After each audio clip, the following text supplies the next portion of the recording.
भारतीय थल सेना का घटक अंग जिसमें वर्ष 2022 से महिलाओं को पायलट के रूप में शामिल किया जाएगा सेना विमानन कोर में। वह देश जिसकी सशस्त्र सेनाओं के 122 सदस्यीय दल ने भारत के 72वें गणतंत्र दिवस के उपलक्ष्य में राजपथ पर आयोजित परेड में हिस्सा लिया 26 जनवरी 2021 को, वह देश है बांग्लादेश। कर्नाटक में गौ हत्या पर प्रतिबंध लगाने वाला अध्यादेश 18 जनवरी 2021 को प्रभावी हुआ। 18 जनवरी 2021 को प्रधानमंत्री नरेंद्र मोदी ने अहमदाबाद मेट्रो रेल परियोजना चरण 3 एवं सूरत मेट्रो रेल परियोजना का शिलान्यास किया। 15 जनवरी 2021 को कौशल विकास एवं उद्यमिता मंत्रालय द्वारा 717 जिलों में तीसरे चरण का शुभारंभ हुआ, जो कि प्रधानमंत्री कौशल विकास योजना 3.0 है। 7 जनवरी 2020 को वर्चुअल माध्यम से वेस्टर्न डेडिकेटेड फ्रेट 306 किलोमीटर लंबे रेवाड़ी मदार खंड को राष्ट्र को समर्पित किया, प्रधानमंत्री नरेंद्र मोदी ने। 14 जनवरी 2021 को भारत सरकार के विज्ञान एवं प्रौद्योगिकी मंत्रालय द्वारा नई दिल्ली में वैज्ञानिक और औद्योगिक अनुसंधान परिषद के इस नए संस्थान का उद्घाटन किया गया। CSIR NISCPR का नीति अनुसंधान संस्थान जिसका नाम है। RCS उड़ान का पूरा नाम क्षेत्रीय संपर्क योजना उड़े देश का आम नागरिक। उड़े देश का आम नागरिक 14 जनवरी 2021 को हिसार हरियाणा हवाई अड्डे का नामकरण हुआ, शुभारंभ हुआ। देश में उड़ान योजना के तहत 54वीं हवाई अड्डा हिसार हवाई अड्डे का प्रारंभ हुआ। प्रतिवर्ष 14 सितंबर को मनाया जाता है हिंदी दिवस। कृषि संबंधी 3 अधिनियम। पहला, कृषि उपज व्यापार एवं वाणिज्य संवर्धन 2020, कृषक कीमत आश्वासन और कृषि सेवा पर करार अधिनियम 2020, अनिवार्य वस्तुएं संशोधन का अधिनियम 2020। कृषि संबंधी 3 अधिनियमों पर गतिरोध के समाधान हेतु उच्चतम न्यायालय द्वारा नियुक्ति समिति के प्रस्तावित सदस्य अशोक गुलाटी, भूपेंद्र सिंह मान, प्रमोद कुमार जोशी व अनिल घनवत हैं। 9 जनवरी 2021 को प्रधानमंत्री नरेंद्र मोदी ने नई दिल्ली में उद्घाटन 16वें प्रवासी भारतीय दिवस का किया। 16वें प्रवासी दिवस की थीम आत्मनिर्भर भारत में योगदान। 9 जनवरी 2021 को आयोजित 16वें प्रवासी भारतीय दिवस समागम के मुख्य अतिथि चंद्रिका प्रसाद संतोखी सूरीनाम के राष्ट्रपति थे। 9 जनवरी 2021 को प्रधानमंत्री नरेंद्र मोदी ने 16वें प्रवासी भारतीय दिवस सम्मेलन के उद्घाटन के दौरान एक पोर्टल प्रवासी रिश्ता का शुभारंभ किया। युवा प्रवासी दिवस 2021 का आयोजन 8 जनवरी 2021 को किया। युवा प्रवासी भारतीय दिवस अलग है और वैसा प्रवासी दिवस अलग है, तो युवा वाला मनाया जाएगा 8 जनवरी 2021 को। 8 जनवरी 2021 को युवा मामले व खेल मंत्रालय द्वारा आयोजित युवा प्रवासी भारतीय दिवस का विषय भारतीय और भारतीय प्रवासी समुदाय से सफल युवाओं को एक साथ लाना था। युवा प्रवासी भारतीय दिवस 2021 को विशेष अतिथि प्रियंका राधाकृष्णन, सामुदायिक व एवं स्वैच्छिक क्षेत्र मंत्री न्यूजीलैंड के थे। डेडिकेटेड फ्रेट कॉरिडोर है भारतीय रेलवे का समर्पित मालवाहन गलियारा। विश्व की पहली double stack long haul container train का संचालन न्यू अटेली हरियाणा से न्यू किशनगंज राजस्थान तक किया गया। मृदा एवं जल परीक्षण हेतु कृषि संजीवनी वैन को लॉन्च किया गया 7 जनवरी 2021 को कर्नाटक सरकार के द्वारा। 6 जनवरी 2020 को प्रधानमंत्री नरेंद्र मोदी की अध्यक्षता में आर्थिक मामलों की मंत्रिमंडलीय समिति ने जम्मू कश्मीर केंद्र शासित प्रदेश को औद्योगिक विकास हेतु एक केंद्रीय क्षेत्र की मंजूरी दी। 6 जनवरी 2021 को जारी विज्ञप्ति के अनुसार लद्दाख की भाषा, संस्कृति एवं भूमि संरक्षण से संबंधित मुद्दों के समुचित समाधान के लिए एक समिति का गठन गृह राज्य मंत्री जी किशन रेड्डी के नेतृत्व में किया गया। कोच्चि मंगलुरु प्राकृतिक गैस पाइपलाइन योजना से संबंधित केरल और कर्नाटक हैं। कोच्चि मंगलुरु प्राकृतिक गैस पाइपलाइन परियोजना का निर्माण किया गया गेल इंडिया लिमिटेड द्वारा। 5 जनवरी 2021 को उच्चतम न्यायालय द्वारा स्वीकृत की गई परियोजना सेंट्रल विस्टा पुनर्विकास परियोजना है। सेंट्रल विस्टा पुनर्विकास परियोजना के अंतर्गत पुनर्निर्माण किया गया है रायसेना हिल्स, नई दिल्ली स्थित भारत के केंद्रीय प्रशासन क्षेत्र का। 4 जनवरी 2021 को नेशनल मेट्रोलॉजी कॉन्क्लेव का उद्घाटन प्रधानमंत्री नरेंद्र मोदी ने किया। 1 जनवरी 2021 को नरेंद्र मोदी ने वीडियो कॉन्फ्रेंसिंग के माध्यम से लाइट हाउस परियोजनाओं की आधारशिला रखी, जिसमें 6 राज्य थे: उत्तर प्रदेश, त्रिपुरा, झारखंड, तमिलनाडु, गुजरात और मध्य प्रदेश। जम्मू कश्मीर के औद्योगिक विकास के लिए केंद्र सरकार द्वारा अनुमोदित केंद्रीय क्षेत्र की योजना की अवधि वर्ष 2020-21 से 2036-37 तक की गई। केंद्र सरकार द्वारा 144 मेगावाट की 8 जल विद्युत परियोजनाओं को मंजूरी दी गई है, जो कि केंद्र शासित प्रदेश लद्दाख में 8 जल विद्युत परियोजनाएं स्थापित की गई, सिंधु एवं उसकी सहायक नदियों पर। नेशनल मेट्रोलॉजी कॉन्क्लेव 2021 का मुख्य विषय समावेशी विकास के लिए मेट्रोलॉजी है। नेशनल मेट्रोलॉजी कॉन्क्लेव 2021 के उद्घाटन के अवसर पर प्रधानमंत्री नरेंद्र मोदी ने वीडियो कॉन्फ्रेंसिंग के माध्यम से आधारशिला रखी। राष्ट्रीय पर्यावरणीय मानक प्रयोगशाला की राष्ट्रीय राजधानी में दक्षिण भारतीय भाषा एवं संस्कृत को बढ़ावा देने के लिए उद्देश्य से दिल्ली सरकार द्वारा स्थापित की गई तमिल अकादमी दिल्ली सरकार द्वारा स्थापना की गई है। अंगमाली अजुदा साबरी माला रेल परियोजना केरल में हुई है। अंगमाली अजुदा साबरीमाला रेल परियोजना की लंबाई 116 किलोमीटर है। लाइट हाउस परियोजना के तहत मॉडल आवास निर्मित किए जाएंगे इंदौर, राजकोट, चेन्नई, रांची, अगरतला एवं लखनऊ में। किसी भी ईश्वर के नाम के प्रयोग के साथ किसी वस्तु के विज्ञापन और उसमें अलौकिक शक्ति होने का दावा करने को अवैध घोषित किया जाएगा। जनवरी 2021 से बॉम्बे उच्च न्यायालय ने ऐसा कहा है। 31 दिसंबर 2020 को प्रधानमंत्री नरेंद्र मोदी द्वारा एम्स की आधारशिला रखी गई, राजकोट, गुजरात में। केंद्रीय गृह मंत्रालय द्वारा अफ्स्पा कानून के अंतर्गत 6 माह के लिए अशांत क्षेत्र घोषित किया गया है। 30 दिसंबर 2020 से नागालैंड को। आत्मनिर्भर भारत का हो रहा निर्माण शीर्षक से अपनी वर्षांत उपलब्धियों की पुस्तिका जारी करने वाला मंत्रालय 30 दिसंबर 2020 को रेल मंत्रालय है। 30 दिसंबर 2020 को नेताजी सुभाष चंद्र बोस द्वारा पोर्ट ब्लेयर में तिरंगा फहराने की 17वीं वर्षगांठ मनाई गई। सुभाष चंद्र बोस ने पोर्ट ब्लेयर में तिरंगा फहराया था 30 दिसंबर 1943 को।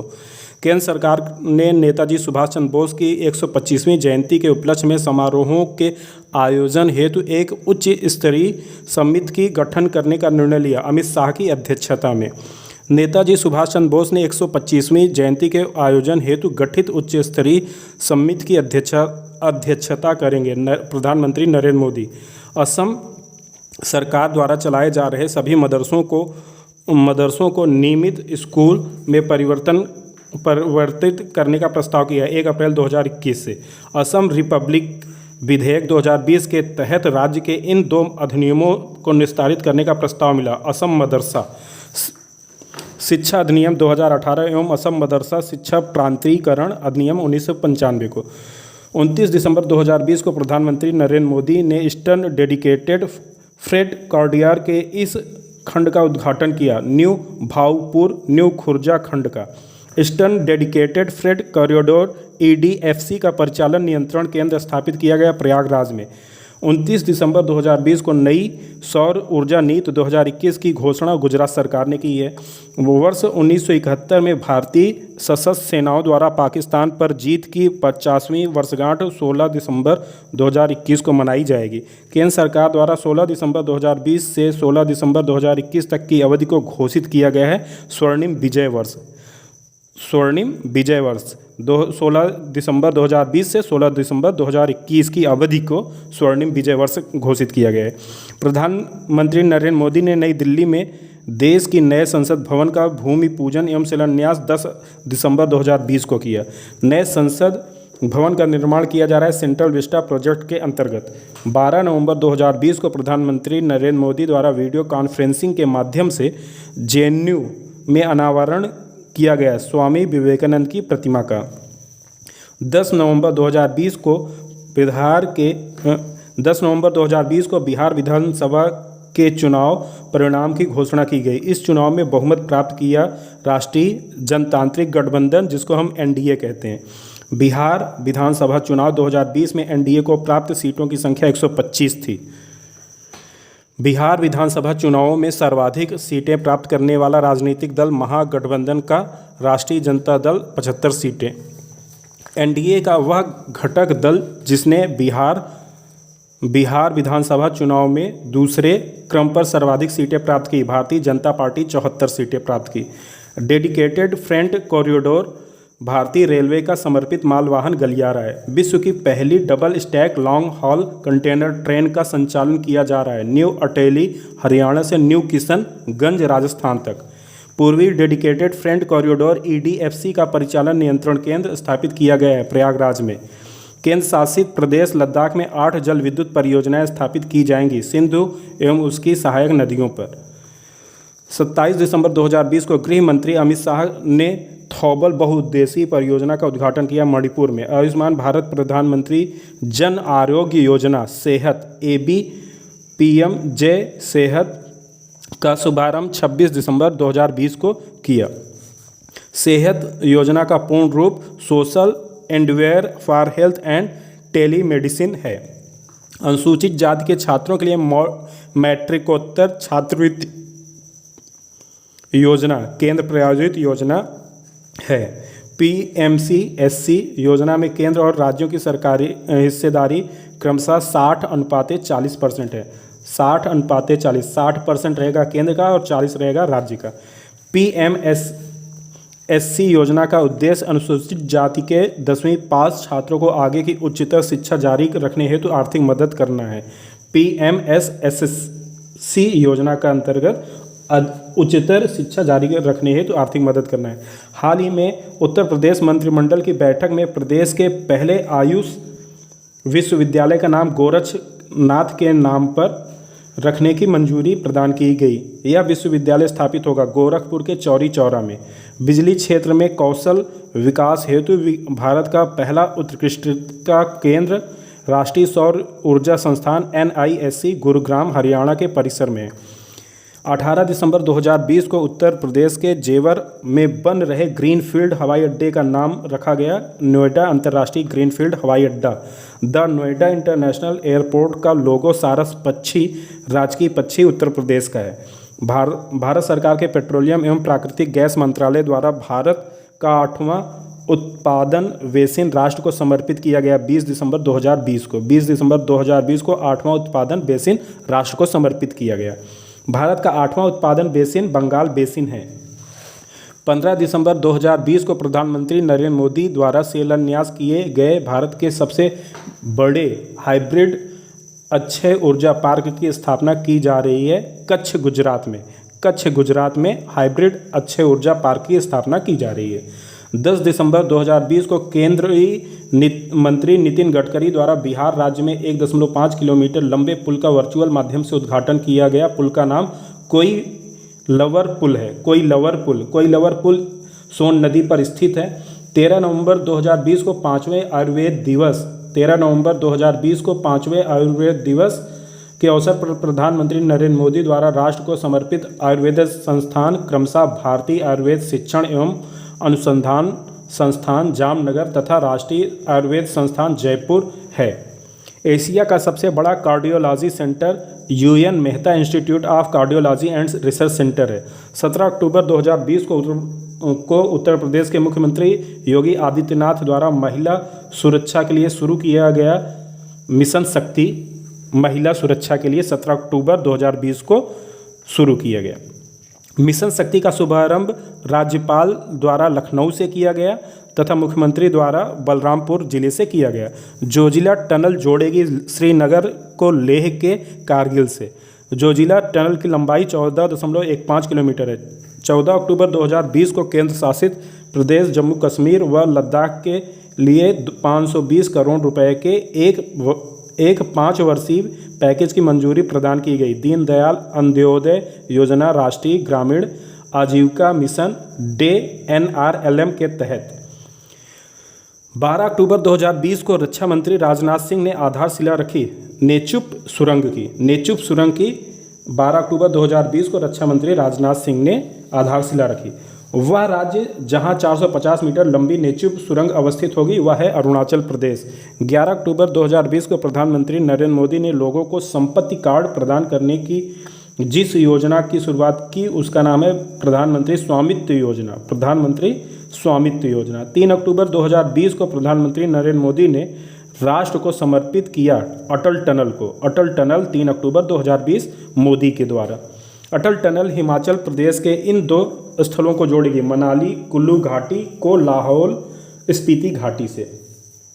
औसत समुद्र तल से 10,000 फीट की ऊंचाई पर स्थित विश्व के सबसे लंबे सुरंगीय राजमार्ग अटल टनल की लंबाई 9.02 किलोमीटर है। भारतीय पर्यटन सांख्यिकी 2020 के अनुसार पिछले वर्ष की तुलना में वर्ष 2019 में विदेशी पर्यटकों के आगमन में वृद्धि हो रही, लगभग 3.5% की। पर्यटक आगमन के मामले में संपूर्ण विश्व में भारत का स्थान 23वां है। भारत पर्यटन सांख्यिकी 2020 के अनुसार घरेलू पर्यटकों के आगमन के मामले में शीर्ष राज्य उत्तर प्रदेश रहा। यहाँ पे लगभग 53, 58, 55, 162 पर्यटक आए। भारतीय पर्यटन सांख्यिकी 2020 के अनुसार विदेशी पर्यटकों को आकर्षित करने के मामले में शीर्ष राज्य रहे क्रमशः तमिलनाडु पहले स्थान पे, महाराष्ट्र दूसरे स्थान पे, तीसरे स्थान पे उत्तर प्रदेश। वह राज्य जहां भारत में अपराध 2019 नामक रिपोर्ट के अनुसार अनुसूचित जातियों के विरुद्ध सर्वाधिक पंजीकृत मामले हैं। उत्तर प्रदेश में लगभग 11,829 मामले, जो संपूर्ण भारत का 25.8% है। अंबेडकर सोशल इनोवेशन एवं इक्विबेशन मिशन ASIIM का उद्देश्य अनुसूचित जाति के छात्रों में नवाचार तथा उद्यम को बढ़ावा देना है। 11 सितंबर 2020 को केंद्रीय आवासन एवं शहरी कार्य मंत्रालय द्वारा शुभारंभ किया गया जलवायु स्मार्ट शहर आकलन ढांचा 2.0 CSCAF का उद्देश्य शहरों में निवेश योजनाओं में आने वाली जलवायु चुनौतियों से निपटना है। उत्तर प्रदेश इलेक्ट्रॉनिक विनिर्माण नीति 2020 में उत्तर प्रदेश की 2 क्षेत्र जहां निवेश हेतु विशेष प्रावधान किए गए हैं, बुंदेलखंड और पूर्वांचल में। इसके द्वारा लगभग 4 लाख लोगों को रोजगार मिलेगा। उत्तर प्रदेश इलेक्ट्रॉनिक्स विनिर्माण नीति 2020 के अंतर्गत प्रदेश में इलेक्ट्रॉनिक्स विनिर्माण गुच्छ EMC स्थापित किए जाएंगे 3। पहला है यमुना एक्सप्रेसवे बुंदेलखंड, दूसरा है बुंदेलखंड व लखनऊ उन्नाव कानपुर जोन में। मानसिक स्वास्थ्य रोगियों हेतु स्थापित इस हेल्पलाइन नंबर का नाम दिया गया है किरण। मानसिक के लिए किरण 1800 599 0019। भारत के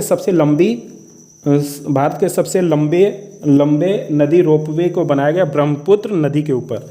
गुवाहाटी असम में ब्रह्मपुत्र नदी पर निर्मित सबसे लंबे नदी रोपवे की लंबाई 1.82 किलोमीटर है।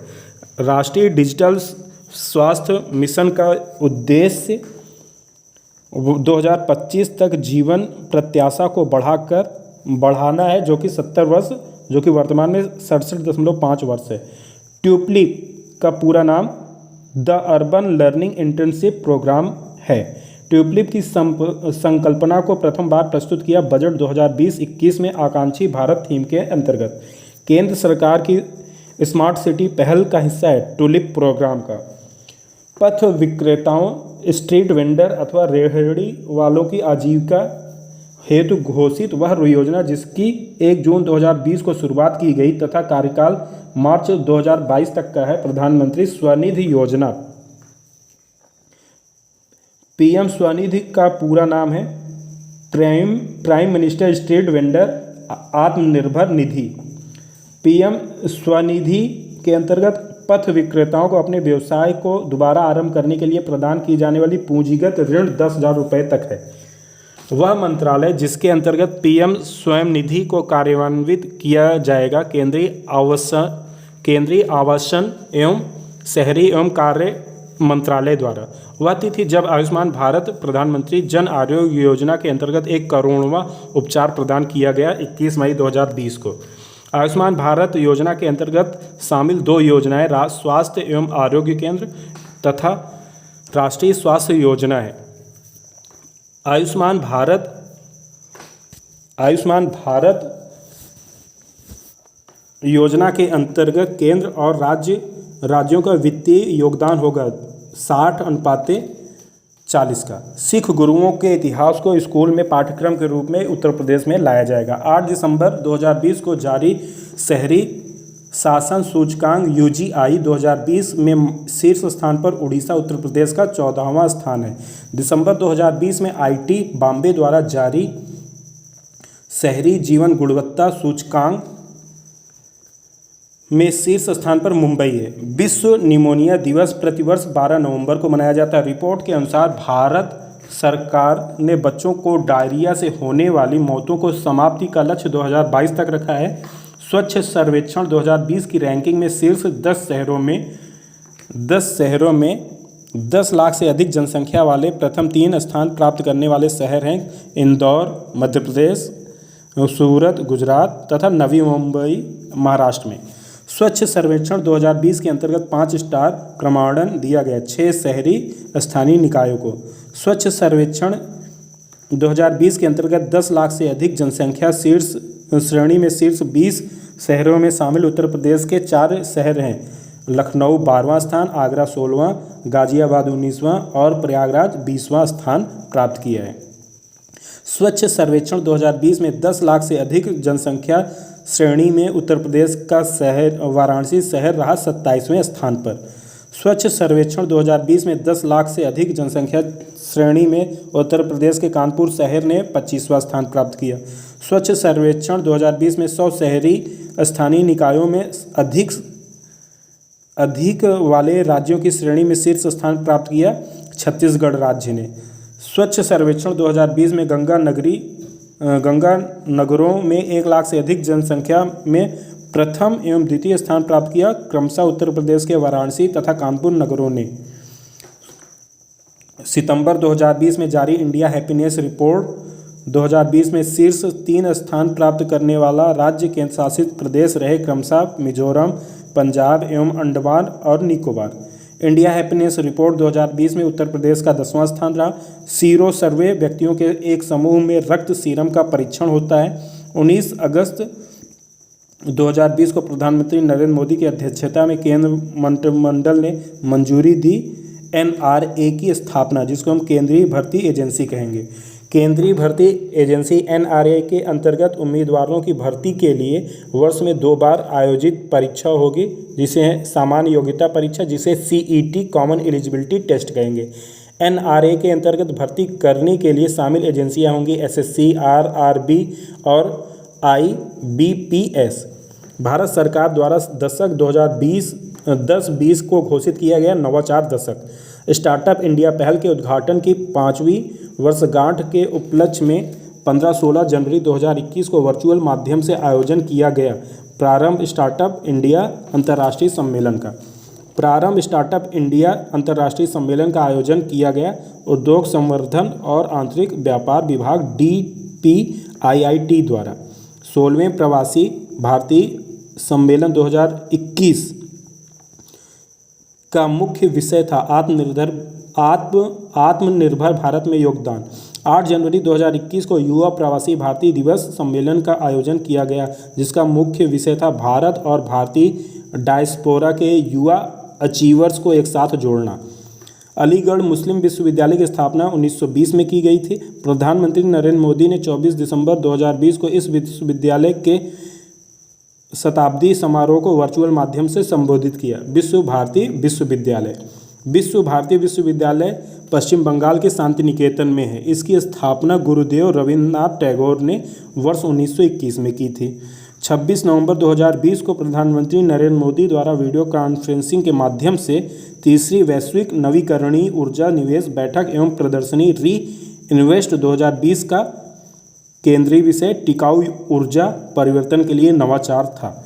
हुनर हाट कार्यक्रम का आयोजन अल्पसंख्यक कार्य मंत्रालय द्वारा किया गया।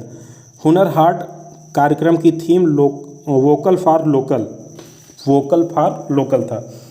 15 नवंबर 2019 को रक्षा मंत्री राजनाथ सिंह द्वारा सिसरी नदी पुल का उद्घाटन किया गया है। यह नदी पुल स्थित है अरुणाचल प्रदेश में। सिसरी नदी पुल अरुणाचल प्रदेश की दिव्यांग घाटी को जोड़ेगा असम के सियांग जिले से। राष्ट्रीय एकता दिवस 31 अक्टूबर 2020 के अवसर पर प्रधानमंत्री द्वारा समुद्री विमान सी प्लेन सेवा का उद्घाटन किया गया। Statue of unity Kevadia Narmada जिला तथा साबरमती रिवर फ्रंट अहमदाबाद के बीच। साबरमती रिवर फ्रंट एवं स्टैचू ऑफ यूनिटी के मध्य सी प्लेन सेवा संचालित की जाएगी स्पाइस जेट एयरलाइंस द्वारा। सतर्कता जागरूकता सप्ताह 2020 27 अक्टूबर से 2 नवंबर 2020 के बीच मनाया गया। 23 अक्टूबर 2020 को भारत को 35 वर्ष बाद इस संगठन के संचालक मंडल की अध्यक्षता अंतर्राष्ट्रीय श्रम संगठन ILO के द्वारा मिली। स्टार्स, जिसका full form strengthening teaching learning and result for states परियोजना संबंधित है स्कूली शिक्षा में सुधार से।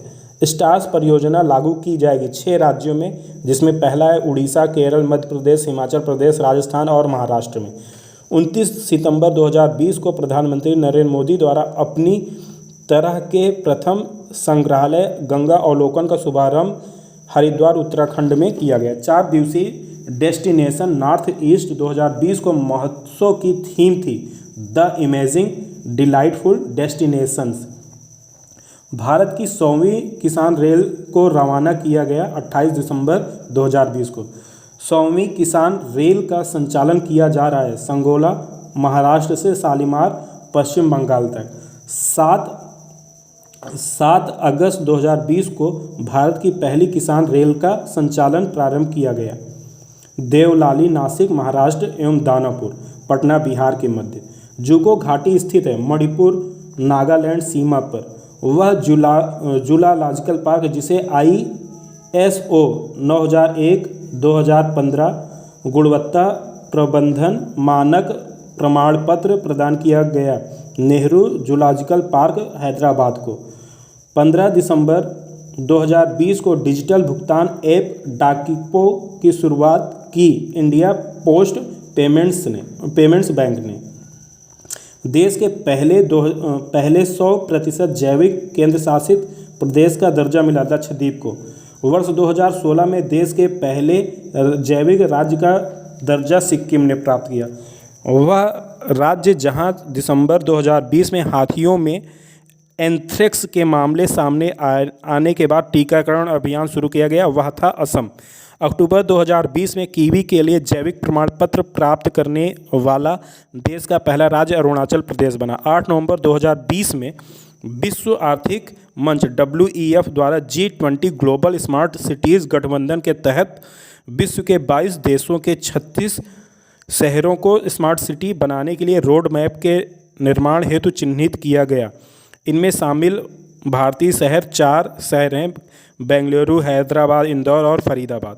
5 नवंबर 2020 को उपराष्ट्रपति M वेंकैया नायडू द्वारा वर्चुअल माध्यम से तेलुगु भाषा के जिस साहित्यिक कार्यक्रम का शुभारंभ किया गया वह अंतर्राष्ट्रीय शतावधानम कार्यक्रम है।